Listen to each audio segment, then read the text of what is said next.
Hello students, इस part में हम बात करेंगे कुछ छोटी छोटी परिभाषाएं हैं, उन परिभाषाओं की।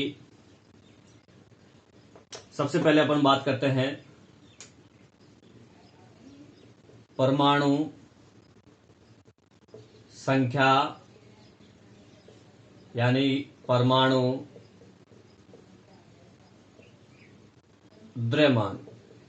इन दो चीजों की बात होगी कि परमाणु संख्या क्या होती है और परमाणु द्रव्यमान क्या होता है। देखिए, सबसे पहले अपन बात करते हैं कि परमाणु संख्या की। ये जो परमाणु संख्या है इसको जेड से प्रदर्शित किया जाता है, कैपिटल जेड परमाणु संख्या को। और परमाणु जो संख्या होती है वो होती है प्रोटॉन की संख्या के बराबर। यानी किसी भी परमाणु के नाभिक के अंदर जो प्रोटॉनों की संख्या है वो ही क्या होती है, परमाणु संख्या होती है, Z। अगर किसी नाभिक में प्रोटॉनों की संख्या 6 है तो इसका परमाणु क्रमांक भी, देखो परमाणु संख्या को परमाणु क्रमांक भी बोला जाता है, तो परमाणु क्रमांक भी इसका क्या हो गया, 6 हो गया। फॉर एग्जाम्पल सोडियम परमाणु के अंदर नाभिक में प्रोटॉनों की संख्या 11 होती है तो इसका परमाणु क्रमांक भी क्या हो गया, 11 हो गया। क्लोरीन है, इसमें प्रोटॉन की संख्या 17 होती है तो इसमें परमाणु क्रमांक भी 17 हो गया। कार्बन है, प्रोटॉन की संख्या 6 होती है तो इसमें परमाणु क्रमांक भी 6 हो गया। हीलियम है, प्रोटॉन की संख्या 2 होती है तो परमाणु क्रमांक भी 2 हो गया। अर्थात किसी परमाणु के अंदर प्रोटॉनों की संख्या निश्चित होती है और हर परमाणु में प्रोटॉनों की संख्या अलग अलग होती है, और उस निश्चित संख्या, उस प्रोटॉनों की संख्या को ही क्या बोलते हैं, परमाणु क्रमांक या परमाणु संख्या। तो ये चीज हो जाती है कि परमाणु संख्या बराबर प्रोटॉन की संख्या बराबर इलेक्ट्रॉन की संख्या। ध्यान रहे, इलेक्ट्रॉन की संख्या तभी बराबर होगी जब परमाणु उदासीन है, उदासीन अवस्था में है, यानी कोई आवेश नहीं है उस पे, आयन के रूप में नहीं है वो, तब ये तीनों चीजें क्या होती हैं, बराबर होती है। परमाणु संख्या Z, प्रोटॉन की संख्या और इलेक्ट्रॉन की संख्या तीनों क्या होती हैं, बराबर होती हैं। आगे बात समझे, तो ये परमाणु संख्या था। अब बात करते हैं परमाणु द्रव्यमान की। तो देखिए, परमाणु द्रव्यमान जो है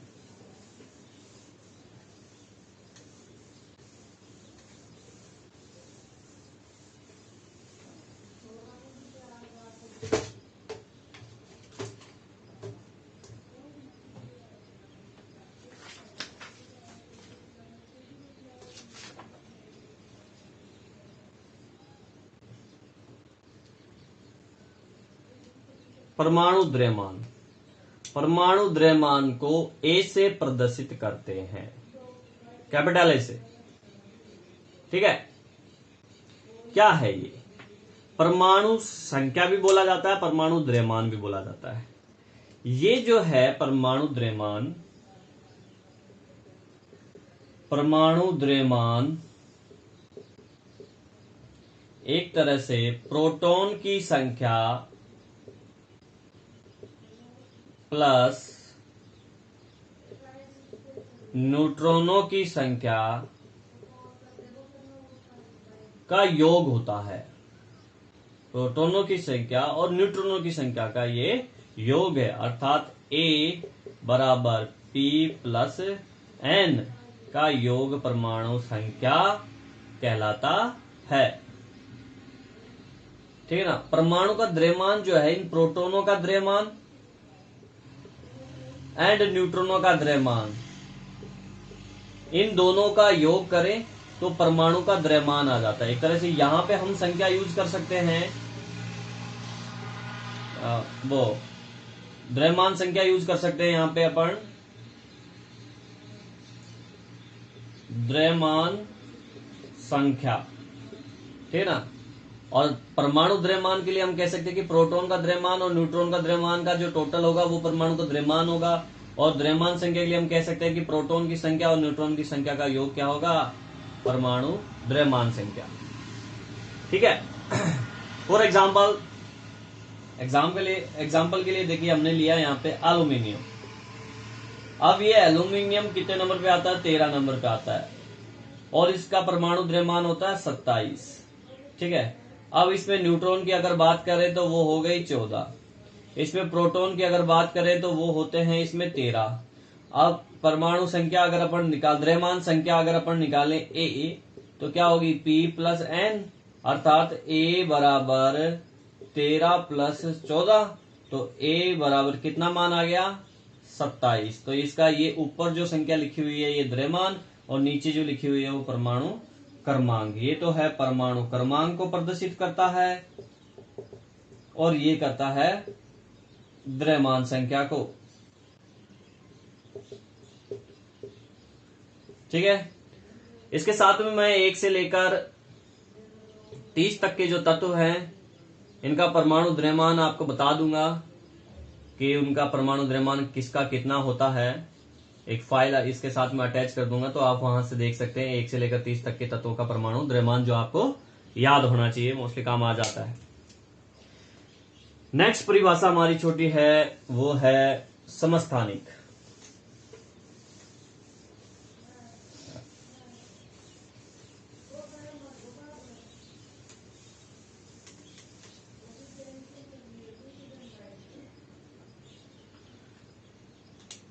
समस्थानिक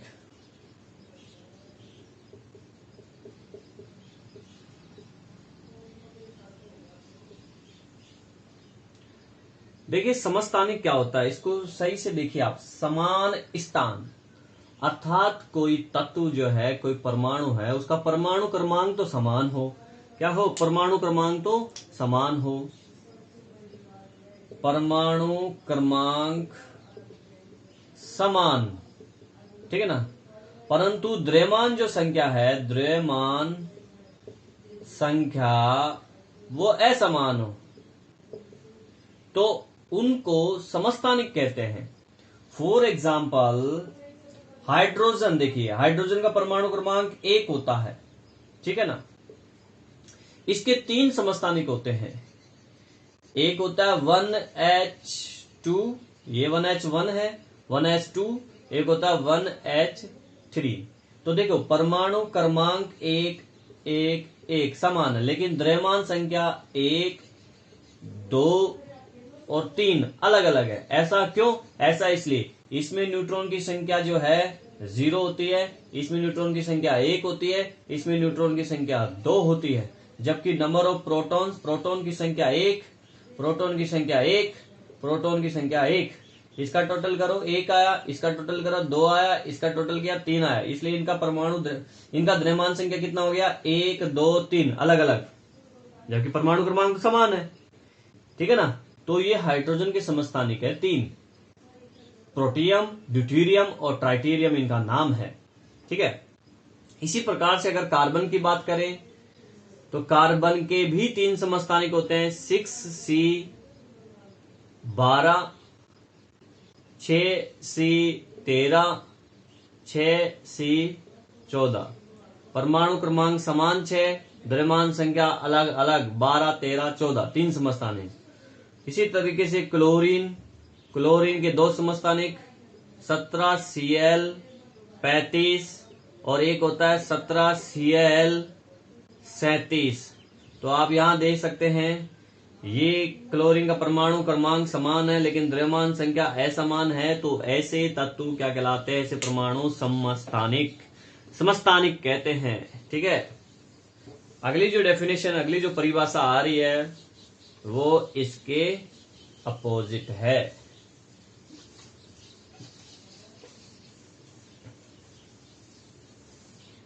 समभारिक टॉपिक है, समभारिक। तो समभारिक देखिए, इसमें समभारिक यानी समान भार, अर्थात द्रव्यमान संख्या समान हो, द्रव्यमान संख्या समान परंतु परमाणु क्रमांक असमान, ठीक है ना। तो इसे बोलते हैं समभारिक समझ, ठीक है। यानी यहां पे द्रव्यमान संख्या तो समान होगी लेकिन परमाणु क्रमांक अलग अलग होगा, यानी अलग अलग परमाणु होंगे। फॉर एग्जाम्पल अगर बात करें अपन तो देखिए कार्बन का परमाणु क्रमांक 6 है और इसका मैंने द्रव्यमान संख्या ली 14। कार्बन का समस्थानिक बताया था मैंने, ये 3 14। नाइट्रोजन का परमाणु क्रमांक 7 है, ये नाइट्रोजन है और इसका परमाणु द्रव्यमान 14 है। तो आप देख सकते हो परमाणु क्रमांक यहाँ 6 है और यहाँ 7 है, दोनों परमाणु अलग अलग है, लेकिन इनका अगर द्रव्यमान देखा जाए तो इसका भी 14 द्रव्यमान है और इसका भी परमाणु द्रव्यमान 14 है, ठीक है ना। तो ये संभारिक हो गए। इसी तरीके से 18 पे आता है आर्गन, यानी परमाणु क्रमांक 18 है। पोटेशियम आता है 19 नंबर पे, परमाणु क्रमांक 19 है। और कैल्शियम आता है 20 नंबर पे, परमाणु क्रमांक 20 है। 18 19 20 परमाणु क्रमांक अलग अलग है, लेकिन इनके द्रव्यमानों की अगर बात करें 40 40 और 40, तीनों का द्रव्यमान क्या है, समान है। परमाणु द्रव्यमान परमाणु भार समान है, इसलिए ये समभारिक कहलाते हैं। ध्यान रहे यहाँ पे मैंने आर्गन और पोटेशियम का समस्थानिक यूज किया है, ठीक है ना, जिसमें 40 40 वाला समस्थानिक यूज किया है। तो ये हो गया समभारिक। नेक्स्ट हमारा परिभाषा है सम न्यूट्रॉनिक। सम न्यूट्रॉनिक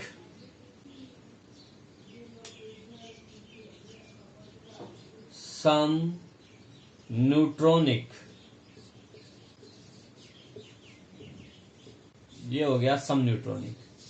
नाम से क्लियर है, सम न्यूट्रॉनिक समान न्यूट्रॉन, अर्थात जिसमें न्यूट्रॉनों की संख्या समान हो, यानी परमाणु क्रमांक अलग अलग परमाणु हैं और अलग अलग परमाणु में न्यूट्रॉनों की संख्या क्या हो, समान हो। फॉर एग्जाम्पल से बात करें अपन, इसकी देखो एग्जाम्पल से समझे। कार्बन है, नाइट्रोजन है, ऑक्सीजन है, 6 नंबर पे आता है, 7 नंबर पे आता है, 8 नंबर पे आता है। इसमें न्यूट्रॉन की संख्या कार्बन में यहां 8, यहां भी 8 और यहां भी 8, ठीक है ना। मैंने ये जो न्यूट्रॉन 8 लिया है वो C12 के अकॉर्डिंग नहीं लिया है, ये C14 के अकॉर्डिंग लिया है, ठीक है। तो 14 के अकॉर्डिंग इसमें न्यूट्रॉनों की संख्या क्या आएगी, 8 आएगी। आई बात समझे। तो इनमें न्यूट्रॉनों की संख्या जो है समान है, जबकि ये परमाणु अलग अलग है, तो इनको क्या बोलेंगे, सम न्यूट्रॉनिक। ध्यान रहे, देखिए एक तो होता है ये 12 होता है। अब 12 में तो न्यूट्रॉनों की संख्या 6 होती है, पर मैंने यहाँ एग्जाम्पल में क्या लिया है, C14 वाला ये समस्थानिक है, इसका ये यूज किया है। तो अब यहाँ पे प्रोटॉन की संख्या 6, न्यूट्रॉन की संख्या फिर कितनी हो जाएगी, 8 हो जाएगी। बचे हुए न्यूट्रॉन होंगे, 14 में से 6 माइनस कर देंगे तो क्या बचेगा, न्यूट्रॉन बचेगा। तो न्यूट्रॉन की संख्या क्या आ जाएगी, 8 आएगी इसमें। आगे बात समझे। चलो इसी प्रकार से जो है यहाँ पे, इसमें तो मैंने समस्थानिक नहीं लिया है। ऑक्सीजन में तो प्रोटॉन की संख्या 8, न्यूट्रॉन की संख्या 8 लेके इसका 16 हो जाता है, तो इसमें ये लिया है। 16 में से 8 जाएगा तो 8 न्यूट्रॉन की संख्या आ जाएगी। आगे बात समझ। नाइट्रोजन में जो हमने यूज किया है वो यूज किया है 15, इसका जो समस्थानिक है 15, ठीक है ना। तो 15 में से 7 जाएगा प्रोटॉन की संख्या, तो न्यूट्रॉन की संख्या 8 बचेगी। तो इस प्रकार से ये कहलाते हैं सम न्यूट्रॉनिक। क्या कहलाते हैं ये, सम न्यूट्रॉनिक। चलो नेक्स्ट परिभाषा की बात करते हैं, आइसोडाइफीरियस।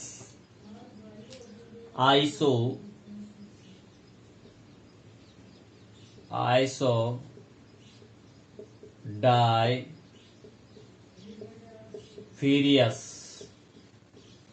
देखिए ये क्या है, आइसोडाइफीरियस क्या है, कि ऐसी जो स्पीसीज हैं जिनमें प्रोटॉन और न्यूट्रॉन की संख्या में अंतर समान हो, यानी प्रोटॉन माइनस न्यूट्रॉन, इन दोनों का जो अंतर है वो क्या आए, समान आए, अलग अलग स्पीसीज के लिए, अलग अलग तत्वों के लिए, ठीक है ना। तो उसे हम आइसोडाइफ्यूरियस कहते हैं। इसको एग्जाम्पल से समझते हैं। देखो मैंने एग्जाम्पल लिया यहाँ पे यूरेनियम का। यूरेनियम का परमाणु क्रमांक है, देखिए 92 इसका परमाणु क्रमांक है यूरेनियम का, और इसका द्रव्यमान है 235, ठीक है ना। अब इसमें प्रोटोनों की संख्या कितनी है, प्रोटोनों की संख्या इससे पता चल रही है ये 92 है, ठीक है ना। अगर अब इसमें न्यूट्रॉनों की संख्या मैं निकालूं, न्यूट्रॉनों की संख्या, तो न्यूट्रॉनों की संख्या देखो, अगर द्रव्यमान में से प्रोटॉन की संख्या माइनस कर दे तो न्यूट्रॉन की संख्या आ जाएगी। तो 235 में से 92 अगर आप माइनस करोगे, 235 माइनस 92 इजिकल टू कितना आ गया, 143, अर्थात न्यूट्रॉनों की संख्या कितनी होगी, 143। प्रोटोनों की संख्या 92 है, न्यूट्रॉनों की संख्या 143 है। माइनस करो, ठीक है ना, तो n माइनस पी कर दो, कितना आ गया आपका, ये आ जाएगा 143 माइनस 92 बराबर कितना आया, 51। चलो अंतर आ गया, ये क्या है, अंतर है। अब ऐसी ही दूसरी जाति लेते हैं एक और, थोरियम TH 90 परमाणु क्रमांक है और इसका द्रव्यमान 231। तो इसमें प्रोटॉन की संख्या तो 90 हो गई, न्यूट्रॉन की संख्या अगर अपन यहां निकालें, 231 में से 90 माइनस कर दो, न्यूट्रॉन कितने आ जाएंगे, 141, ठीक है ना।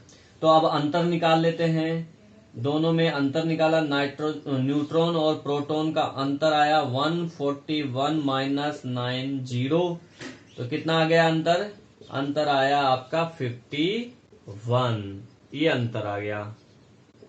अब देखिए दोनों ही परमाणु में न्यूट्रॉन और प्रोटॉन का अंतर देखो, इसमें कितना आया 51, इसमें भी अंतर कितना आया 51, अर्थात ये बराबर आया कि नहीं, समान आया। तो ऐसी जो प्रजाति, ऐसी स्पीसीज जो हैं परमाणुओं की, उसे आइसोडाइफीरियस कहते हैं, ठीक है। तो ये हो गया आपका आइसोडाइफीरियस।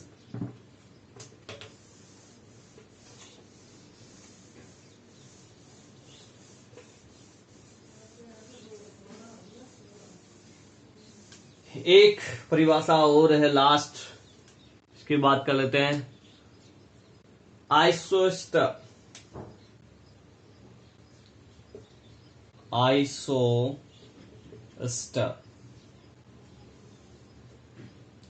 देखिए ऐसी स्पीसीज जिनमें परमाणु संख्या और इलेक्ट्रॉनों की संख्या समान हो। परमाणु संख्या अर्थात प्रोटॉन की संख्या कह सकते हो इसको, बराबर इलेक्ट्रॉन की संख्या, ये अगर बराबर है किसी परमाणु के लिए तो इसे आइसोस्टर बोलते हैं। कैसे, देखिए एक एग्जांपल से इसको लेते हैं। हमने एग्जांपल लिया यहाँ पे नाइट्रोजन N2 और एक हमने अणु लिया CO कार्बन मोनोऑक्साइड। इसमें एक से अधिक परमाणु हो सकते हैं, अणु हो सकता है, यौगिक हो सकता है। अब यहां पे परमाणु की संख्या निकालते हैं, परमाणु की संख्या कितनी है, यहाँ पे परमाणु की संख्या पूछ रहा है। ये परमाणु की संख्या देखो, नाइट्रोजन के 2 परमाणु दिख रहे हैं, N2 यानी 2 है। इसमें परमाणु की संख्या कितनी है, एक कार्बन का और एक ऑक्सीजन का, यानी 2 है। अब इलेक्ट्रॉनों की संख्या निकालते हैं। इसमें नाइट्रोजन 2 है, एक नाइट्रोजन में इलेक्ट्रॉनों की संख्या कितनी होती है, 7, ठीक है ना। तो दूसरे में भी 7, टोटल कितनी हुई 14। तो इलेक्ट्रॉनों की संख्या यहाँ पे कितनी है, 14 है। इसमें निकालते हैं, कार्बन में कितने इलेक्ट्रॉन होते हैं, 6, ऑक्सीजन में कितने इलेक्ट्रॉन होते हैं, 8, दोनों का टोटल किया कितना हुआ, 14। तो यहां पे भी इलेक्ट्रॉनों की संख्या कितनी आई, 14। तो यही तो चीज हम बता रहे हैं। आइसोस्टर में क्या होता है कि परमाणुओं की संख्या बराबर हो, देख सकते हो बराबर हो, बराबर है 2-2। इलेक्ट्रॉनों की संख्या भी क्या हो, बराबर हो। तो फिर ऐसी स्पीशीज क्या कहलाती हैं आपस में? आइसोस्टर। ठीक है, तो ये कुछ परिभाषाएं थी जो छोटी छोटी आपको पता चल गई हैं।